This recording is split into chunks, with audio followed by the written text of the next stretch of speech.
지난주에 우리는 이 제자들을 찾아가신 부활의 주님에 대해서 함께 말씀을 나눈 적이 있습니다. 예수님께서 제자들을 찾아가신 이유가 무엇입니까? 아버지께서 나를 보내심같이 나도 너희를 보내노라. 제자들을 세상으로 보내시기 위함입니다. 나도 너희를 보내노라. 예수님은 제자들을 보내셔서 주님이 감당하셨던 그 사역을 맡기기 위해서 제자들을 세상에 보내신다, 이렇게 말씀하고 있습니다.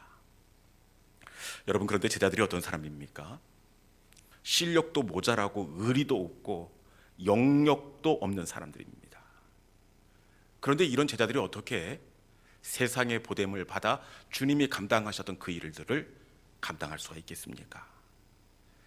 예수님은 이런 제자들을 보내시면서 그냥 보내시지 않고 숨을 내쉬며 이르시되 성령을 받으라.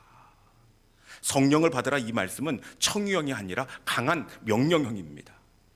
반드시 성령의 충만을 받으라, 그런 의미가 있습니다. 여러분, 제자들이 성령의 충만함을 통해서 주님이 감당하셨던 그 사명을 이렇게 성실하게 지킬 수가 있었듯이 우리들 역시 주님의 제자로서 세상 속에서 우리가 어떻게 그 부활의 증인이 될 수가 있습니까? 그건 역시 성령의 충만함인 줄로 믿습니다. 이 시간 말씀을 통하여 찾아오신 우리 성령께서 우리 가운데 내주해 주시고 새 힘을 주심으로 말미암아 주님이 감당하셨던 그 사명을 우리도 넉넉하게 삶 속에서 감당하는 우리 모든 믿음의 성도들이 될 수 있기를 주님의 이름으로 축원합니다. 오늘 본문은 이 바울이 빌립보 교회로 보내는 옥중 서신입니다. 감옥에서 바울이 빌립보 교회를 향하여 편지를 쓰고 있습니다. 성경에는 나타나 있지 않아서 빌립보 감옥에서, 로마 감옥에서 바울이 어떤 생활을 했는지 구체적으로 알 수는 없습니다. 그렇지만 수감 생활이라는 것이 지금도 어렵고 힘들지 않습니까? 그런데 지금으로부터 2000년 전에 이 수감자들에 대한 인권도 없습니다. 감옥에 갇혀 있는 이 바울은 아마 우리가 생각하는 그 이상의 어렵고 힘든 생활을 했을 것이 분명합니다. 먹는 것도 잘 먹었을 것 같아요? 못 먹었을 것 같아요? 말할 것도 없지요. 그리고 지내는 공간도 아마 구멍이 숭숭 뚫려서 이 겨울에 이 냉골이, 그 찬바람이 그대로 이렇게 쏟아져 들어오는 그런 공간에 바울이 지냈을 것이 분명합니다. 그리고 함께 지내는 사람들이 좋은 사람들이 아니라 이 죄수들입니다. 보기만 해도 기가 질리고 이 보기만 해도 주눅이 들리는 그런 사람인데, 바울의 성격상 아마 그 사람들과 생활하면서 늘 구석에서 이렇게 눌린 그런 생활을 하지 않았을까, 그런 생각을 해보게 됩니다. 그런데 이런 어려운 생활을 바울이 왜 하고 있는 겁니까? 만약에 바울이 죄가 있어서 당하는 것이라고 한다면 그래도 덜 억울할 터인데, 지금 바울이 로마에 갇혀 있는 것은 어떤 윤리적인 실수나 잘못을 했기 때문이 아닙니다. 그렇다고 해서 하나님께 벌을 받아야 하는 어떤 신앙적인 오류를 범한 것도 아닙니다. 오히려 바울의 살아왔던 그 걸음을 보면 로마 감옥이 아니라 상석에 앉혀줘야 되지 않겠습니까? 얼마나 주님을 위해서, 복음을 위해서 바울이 몸부림쳤습니까? 그런데 결국에는 이 로마 감옥에 수감되어 있으니 바울이 억울해도 참 억울했을 것 같아요. 그리고 바울의 직업이 무엇입니까? 많은 사람들을 만나고 오가야 하는 복음 전도자입니다. 사람들을 만나야 하는 직업입니다. 그런데 한 달, 두 달도 아니고 거슬러 올라가면 4년여 넘는 시간 동안 감금되어 있는 상황입니다. 이 시간이 얼마나 답답하게 여겨졌겠습니까? 그 긴 시간 동안에 만날 수 있는 사람들이 없어요.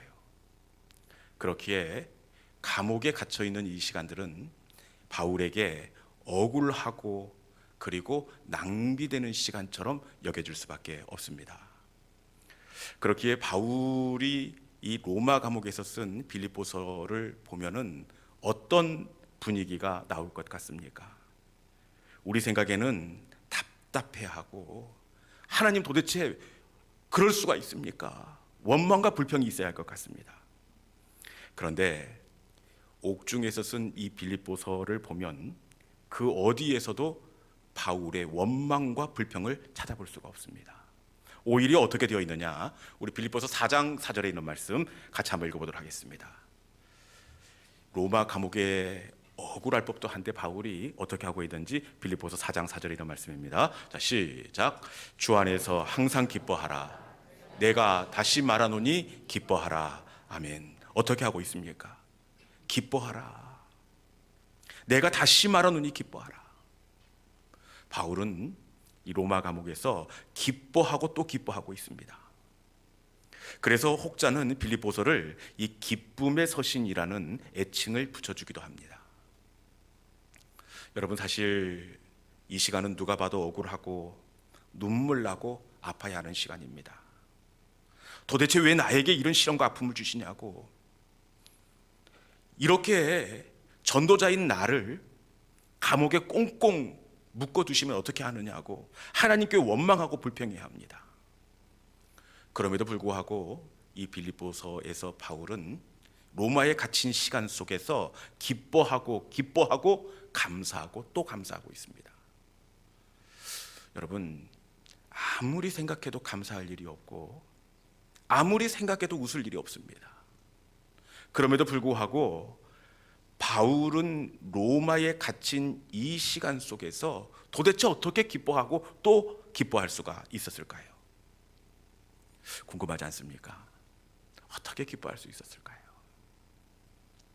바울이 로마 감옥에 갇혀 있었지만 기뻐할 수 있었던 이유는, 바울은 로마 감옥에 이 가다 놓으신, 갇힘 속에 담아 놓으신 하나님의 놀라운 섭리와 계획을 알았기 때문에 그렇습니다. 갇힘은 인간적인 눈으로 보면 억울하고 답답하고 구보도는 실패의 시간처럼 여겨집니다.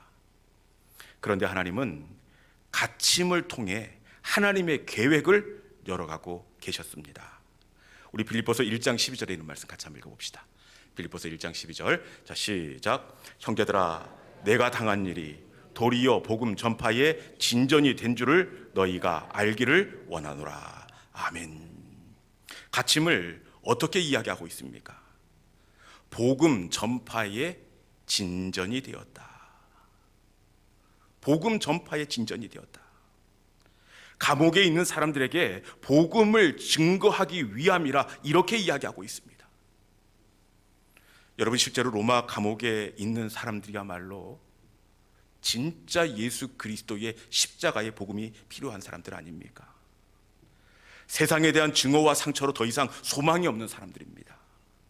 거칠고 사나운 인생들, 이런 저들을 변화시킬 수 있는 것은 오직 복음밖에 없습니다.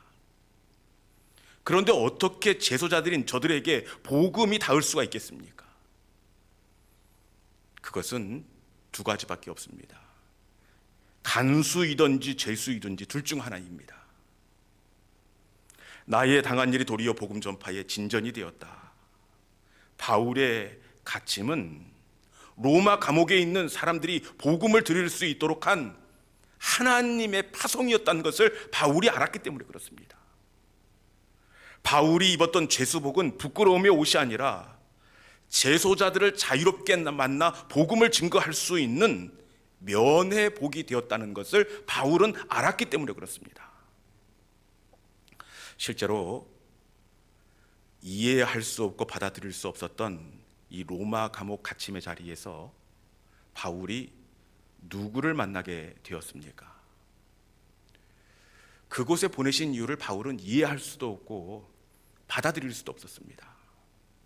그런데 재소자들에게 들어가서 복음을 증거하되 그곳에서 꼭 만나야 할 사람이 있었기에 하나님은 바울을 로마 감옥으로 보내셨던 것이었습니다. 우리 빌립보서 1장 10절에 있는 말씀 같이 읽어봅시다. 로마 감옥에서 누구를 만났는지 빌립보서 1장 10절 같이 읽습니다. 자, 시작. 갇힌 중에서 낳은 아들 오네시모를 위하여. 우리 1장 10절 다른 말씀인가요? 제가 읽어드리겠습니다. 그러면 갇힌 중에서 낳은 아들 오네시모를 위하여 내게 간구하노라. 네, 갇힌 중에서 낳은 아들 오네시모를 위하여. 지금 로마 감옥에서 누구를 만나고 있습니까? 갇힌 중에 낳은 아들 오네시모. 하나님은 갇힘의 자리 로마 감옥을 통해 오네시모를 얻게 하셨습니다. 오네시모가 어떤 사람입니까? 전에는 무익하였으나 로마 감옥에서 바울이 전한 복음을 통하여 이제는 유익한 사람이 되었다. 그는 나의 신복이라. 여러분, 신복이라는 뜻이 어떤 뜻이냐? 영어 성경에서는 하트로 표현되어 있습니다. 하트, 심장이라는 겁니다. 바울의 선교 사역에 있어서 없어서는 안 될 심장과 같은 존재라는 뜻입니다. 이 심장과 같은 존재가 어디에 있었습니까? 굽어 돌고 막힌다고 생각했던 로마 감옥에 들어 있었습니다. 그런데 굽어도는 시간 속에 오네시모만 들어있던 것이 아니라 무엇이 또 들어있었습니까? 이 로마 감옥 속에 오네시모 플러스 옥중서신이 들어있었습니다. 여러분, 옥중서신이 어떤 책이죠? 에베소서, 빌립보서, 골로새서, 빌레몬서, 4권의 성경입니다. 주옥과 같은 성경이 로마 감옥, 굽어도는 시간 속에 들어있을 줄 그 누가 알았습니까? 바울에게 있어서 갇힘의 시간은 사실 하나님의 뜻과 계획이 담겨져 있는 시간이었습니다. 바울에게 있어서 닫힘의 시간은 바울의 뜻과 계획이 막히고 하나님의 계획이 열리는 시간이 바로 바울의 막힘의 자리였습니다. 하나님은 이 막힘의 자리를 통해 감옥 안에 복음이 전달되게 해주셨고 오네시모를 얻게 하여 주셨고 옥중서신을 쓰게 하셨습니다. 막힘은 바로 하나님의 선하신 계획이 열리는 시간이 바로 진짜 막힘의 의미였습니다. 우리가 신앙생활 하면서 오해하는 것 중에 하나가 무엇이냐? 우리는 하나님이 열고 열어 우리를 하나님의 계획 가운데 세운다, 이렇게 생각합니다. 그런데 제가 보니까 하나님은 바울을 막고 막아 하나님의 계획 가운데 오네시모를 만나게 하시고 옥중서신을 쓰게 하셨듯이 하나님은 우리의 인생을 열고 열고가 아니라 제가 보니까 닫고 닫아 하나님의 계획 가운데 우리를 이끄시는 하나님이신 것을 자주 보게 됩니다. 제가 목회를 해보니까요, 하나님은 열고가 아니라 닫고 닫으십니다. 대부분 막고 막아서 하나님의 계획 가운데로 우리를 이끄십니다. 어떤 분은 갑자기 건강을 막으셔서 다니던 직장을 그만두게 하십니다. 그런데 다쳤던 그 직장의 문제가 오히려 이후에 내 적성에 더 잘 맞는 일들을 찾아가게 하시는 경우가 되게 하실 때가 있습니다. 경제적인 이유로 삶의 자리를 옮기게 하셔서 때로는 내 영혼이 살아나는 믿음의 공동체를 만나게 하시는 경우도 있습니다. 성경을 봐도 마찬가지더라고요. 성경을 봐도 하나님은 열고의 하나님이 아니라 닫고의 하나님입니다. 닫고 닫아 마침내는 하나님의 계획 가운데로 인도하시는데, 여러분, 꿈의 사람 요셉이 어떻게 하나님의 계획 가운데 나아가게 되었습니까? 열고 열고입니까? 닫고 닫고입니까? 시온의 대로를 열어서 한 번에 바로의 궁정에 직행하는 것이 아니라 요셉의 인생을 봐도 닫고 닫으심입니다. 가장 먼저 각별한 사랑을 받던 아버지 집의 문이 닫힙니다. 그리고 어렵게 자리를 잡았던 보디발 장군의 집이 누명 때문에 닫힙니다. 심지어 꿈을 해석해 주면 은덕을 잊지 않겠다던 술 관원장의 기억의 문까지 닫힙니다. 여러분, 그런데 어떻게 되었습니까? 인간적인 눈으로 보면 닫고 닫는 것처럼 보여지지만 이 닫힘은 닫힘이 아니라 사실은 열림이었습니다. 아버지 야곱의 집이 닫힘이 아니라 애굽으로 가는 길이 열리는 시간이었고, 총애받던 보디발 장군의 집이 닫힌 것이 아니라 왕궁으로 나아갈 수 있는 술 맡은 관원장을 만날 수 있는 기회의 문이 열린 때였습니다. 하나님은 닫고 닫아 요셉을 하나님의 계획 가운데로 이끄는 것이 아니라 닫고 닫아 하나님의 계획 가운데로 요셉을 이끌고 있습니다. 다윗이 이스라엘 왕으로 기름 부음 받은 것 역시 마찬가지입니다. 열리고 열리고가 아니라 닫고 닫힘입니다.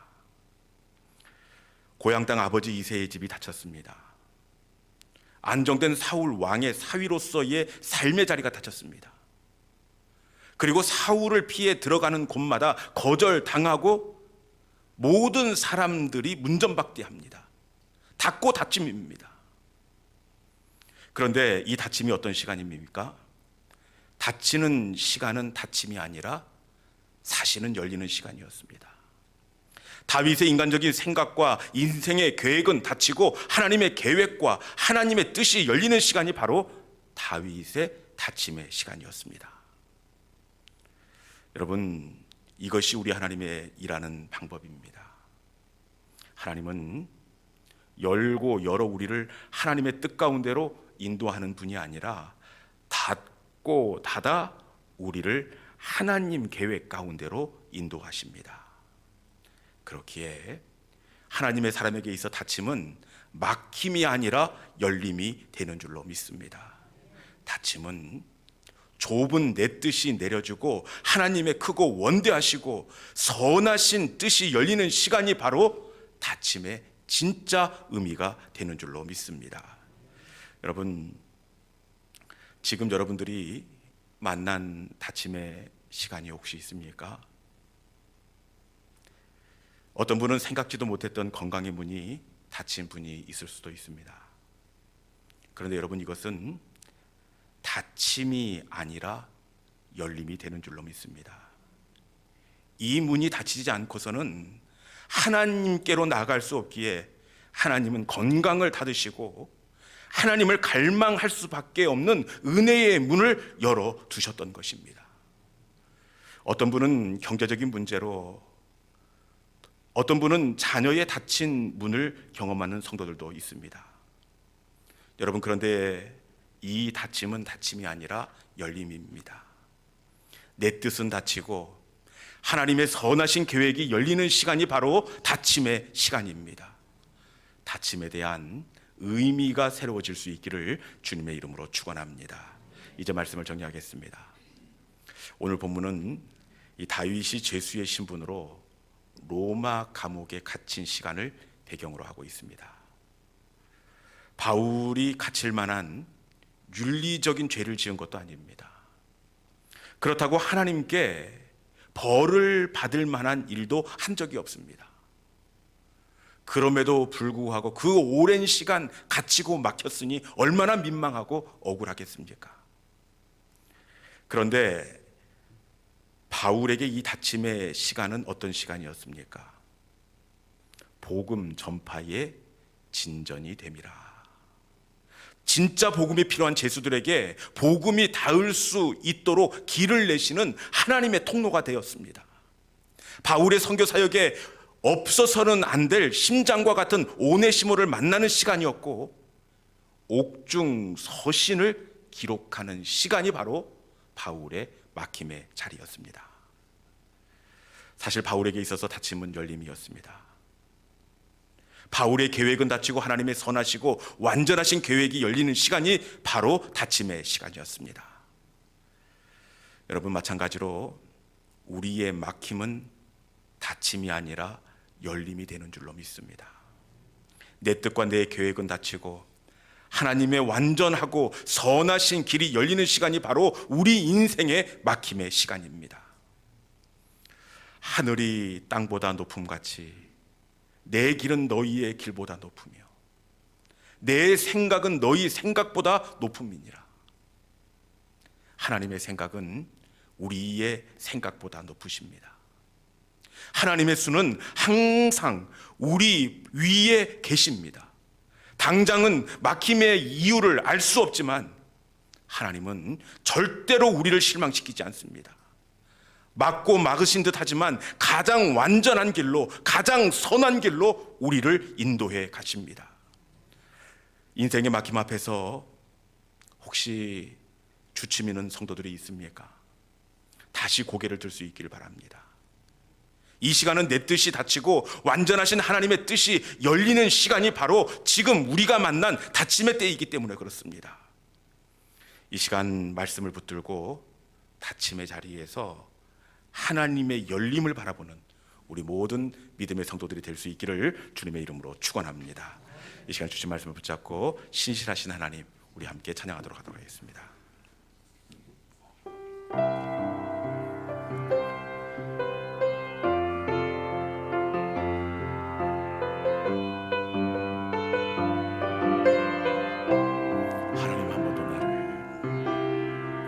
하나님 한 번도 나를 실망시킨 적 없으시고 언제나 공평과 은혜로 나를 지키셨네.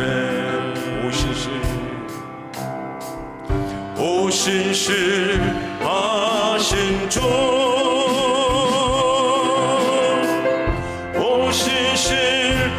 오신실하신 주, 내 너를 떠나지도 않으리라, 내 너를 버리지도 않으리라. 약속하셨던 주님, 그 약속을 지키사 이후로도 영원토록 나를 지키시리라 확신하네. 지나온 모든 세월들을 돌아보십시오.